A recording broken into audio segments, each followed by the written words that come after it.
Join the movement of self-discovery and acceptance. This is where we strive for more satisfaction, success, and peace while eliminating doubt, frustration, and bitterness. Come along with me as we explore human design with real-life examples and permission to love yourself better. Are you ready to go? Hello, hello, hello. We're talking about manifesting generator energy types today, many times affectionately called MGs. This energy type is known for having the most life force energy of all the types and for their multi-passionate nature. They make up approximately 34% of the population and are part of the 70% that are generator types. Before I get too far into things, I want to address the fact that you may see people on social media that bring up a small controversy over whether this type is considered its own type or a subtype. Many traditional human design analysts remind us that a generator is a generator is a generator. What they mean by this is that manifesting generators are not a hybrid energy type, but a subtype of generator. Others talk about it as if it were its own energy type altogether. Regardless of what you subscribe to, there are some key characteristics that I think are important for us to know about this energy type or sub-energy type, if you will. Let's start by identifying what makes a manifesting generator a manifesting generator. Like pure generators, the manifesting generator will have their sacral center defined. As a reminder, that means the second center from the bottom will be colored in. If you remember, in addition to the sacral center being defined, the generator does not have a motor connected to the throat. This is a difference between the two. The manifesting generator does have a motor connected to the throat. So, an MG will have a defined sacral center, and either the will center, root, or solar plexus will be directly or indirectly connected to the throat through their defined channels. Like pure generators, the manifesting generator's energy works best when they are able to respond to things that physically show up for them.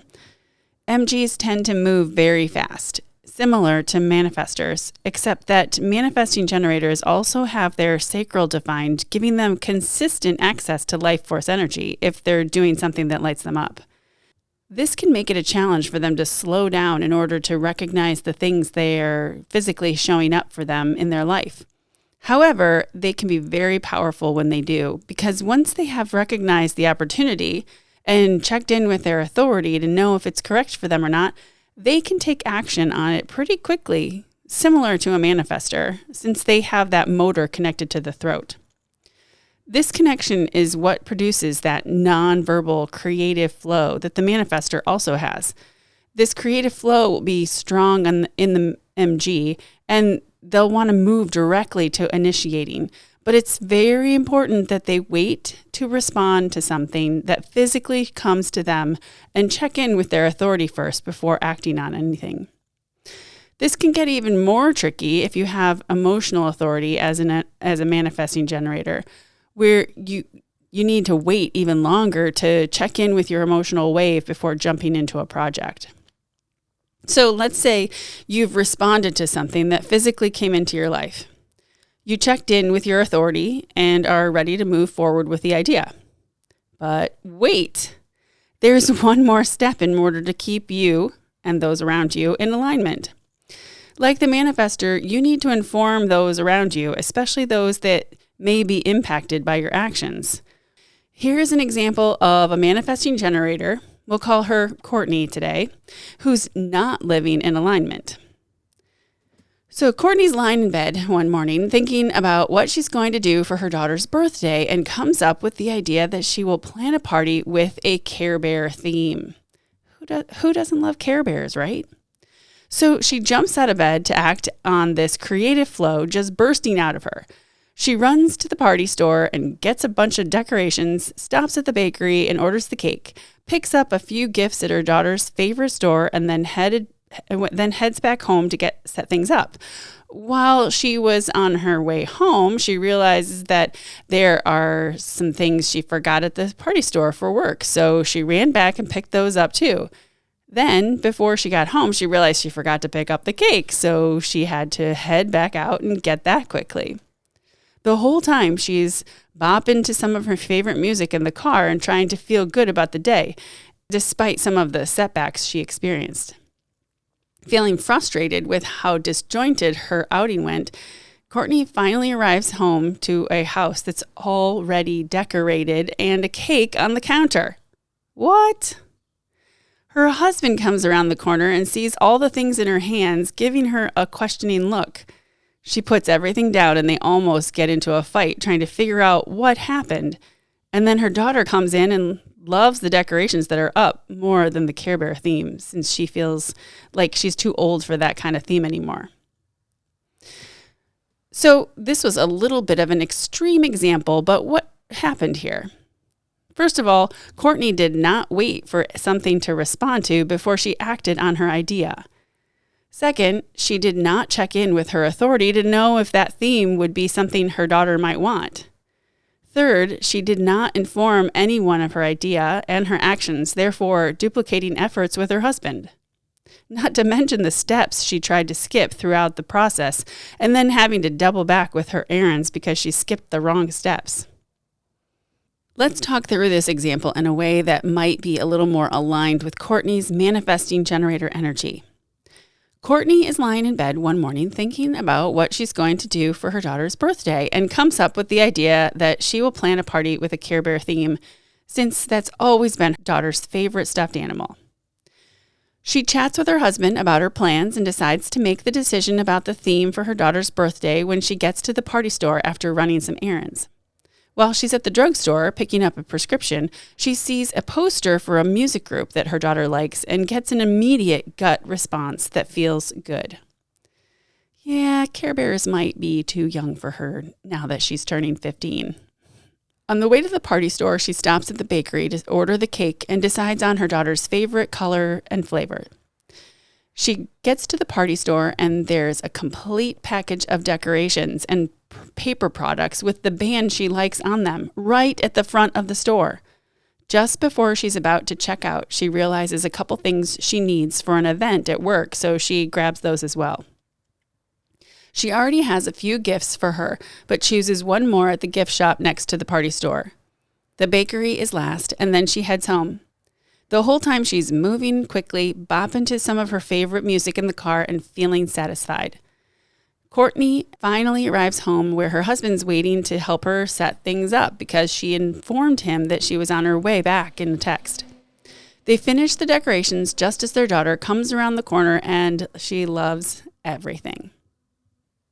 So, I'm sure you can identify the things that Courtney did in this example that were more aligned with her energy. First of all, she did not act on impulse to the idea she had lying in bed that morning. She waited for something to physically show up in her world to give her something to respond to, that poster at the drugstore. Second, Courtney checked in with her gut to know if that theme felt correct for her daughter's birthday. Third, she informed her husband of the plan, and then again when she was on her way back from running all the errands. This made it so they didn't duplicate efforts, and so he was around to help when she got home. I know you might be saying, but Laura, these are all logical, good forms of communication. Wouldn't this work for anybody? Yes, you are absolutely correct. However, these kinds of situations are enhanced for different types of energy. The best thing to do is experiment with the characteristics of your energy type and see how things turn out when you follow them and how things turn out when you don't. I already talked about the sacral or gut response in this episode, as well as in the episode about generators. It's important to know that manifesting generators all have consistent access to this life force energy and can use it to make any kind of quick decision. If they have emotional authority, then they will need to check in with their emotional wave before making big decisions. But if not, then they can use their gut for all decisions that come into their life.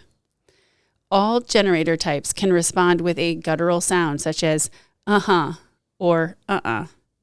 But certain MGs have an even faster response than the rest. If you have the channel 3420 defined in your chart, then your sacral is connected directly to your throat center.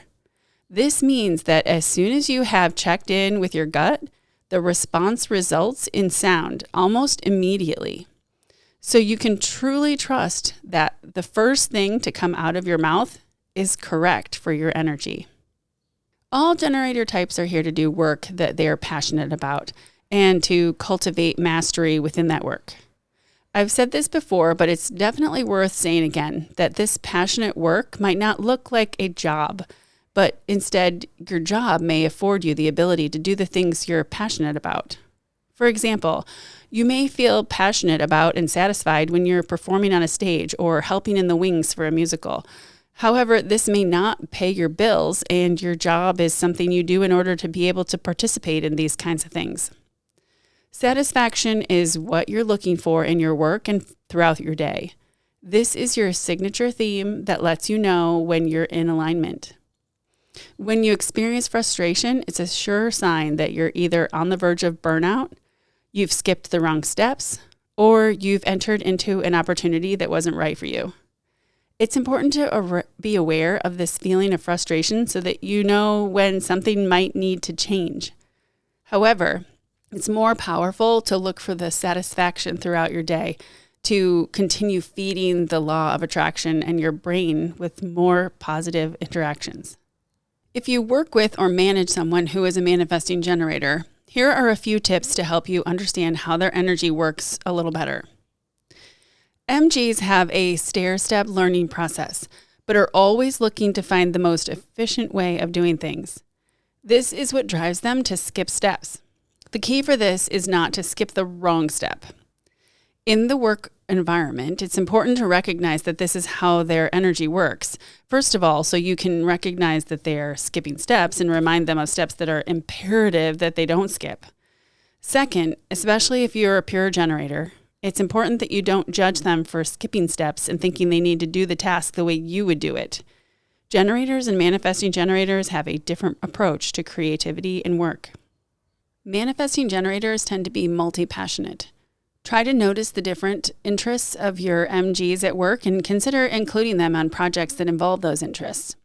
Don't be afraid to allow them to hold multiple roles or complete different kinds of work.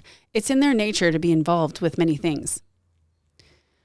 You may notice that the manifesting generators you work with move between one thing and another pretty quickly, and they might not finish one thing before they start the next.